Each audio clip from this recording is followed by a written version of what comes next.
অন্তর্বর্তী সরকার প্রধান ডক্টর মোহাম্মদ ইউনূস জানিয়েছেন, একটি রাজনৈতিক দলই ডিসেম্বরের মধ্যে জাতীয় সংসদ নির্বাচন চাইছে। সংস্কারের উপর নির্ভর করছে কত দ্রুত নির্বাচন হবে, তবে তার রাজনীতি করার কোনো অভিলাষা নেই। তিনি জানান, সংস্কার, বিচার এবং নির্বাচন বাস্তবায়ন নিয়েই কাজ করছে সরকার। জাপানের টোকিও থেকে বিস্তারিত জানাচ্ছেন বিশেষ প্রতিনিধি সিকান্দার রহমান। জাপান সফরের দ্বিতীয় দিনে এশিয়ার সমস্যা সম্ভাবনা নিয়ে নিক্কি ফোরাম আয়োজিত সম্মেলনে যোগ দেন বাংলাদেশের অন্তর্বর্তীকালীন সরকার প্রধান ডক্টর মোহাম্মদ ইউনূস। সম্মেলনে বিভিন্ন দেশের সরকার প্রধান, নীতি নির্ধারক, গবেষক, বুদ্ধিজীবী ও আন্তর্জাতিক সংস্থার উচ্চপদস্থ কর্মকর্তারা যোগ দেন। সম্মেলনের উদ্বোধনী পর্বে অংশ নিয়ে ডক্টর ইউনূস এশিয়া সহ পুরো বিশ্বকে নিয়ে একসঙ্গে কাজ করে একটি সুন্দর ভবিষ্যৎ বিনির্মাণের আহ্বান জানান। Asia needs a stronger and sustainable way to finance its development. Regional development banks, financial institutions should take lead in funding our growing needs. Asia is still one of the least connected regions in terms of trade. This lack of integration holds back investment and business opportunities.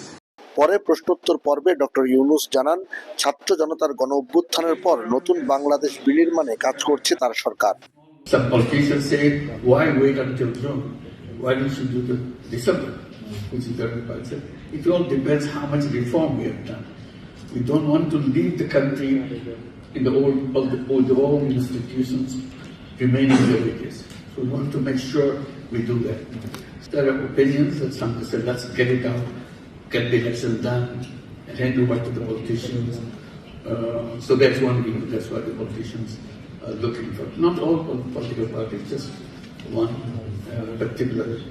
বাংলাদেশের আগামী জাতীয় সংসদ নির্বাচন, সংস্কার, জুলাই গণহত্যার বিচার প্রসঙ্গে তার সরকারের অবস্থান ব্যাখ্যা করেন doctor Yunus. In Bangladesh, we went through a transformational change. Japan সফরের দ্বিতীয় দিনে বিভিন্ন গণমাধ্যমে সাক্ষাৎকার, সেমিনারে অংশগ্রহণ সহ ব্যস্ত সময় পার করছেন বাংলাদেশের অন্তর্বর্তীকালীন সরকার প্রধান। এবছরের ডিসেম্বর অথবা আগামী বছরের জুনের মধ্যে নির্বাচন হবে, এই বিষয়টি বারবার বলেছেন প্রফেসর ডক্টর মোহাম্মদ ইউনূস। জাপানে এসে তিনি বললেন, তার রাজনীতি করার কোনো অভিলাষ নেই। একটি সুনির্দিষ্ট রাজনৈতিক দল এবছরের ডিসেম্বরে নির্বাচন চাইছে জানিয়ে প্রফেসর ইউনূস বললেন, ডিসেম্বরে নির্বাচন হলে সব সংস্কার ঠিকমতো বাস্তবায়ন সম্ভব নয়। Sikandar Rahman, Banglavision, Tokyo, Japan.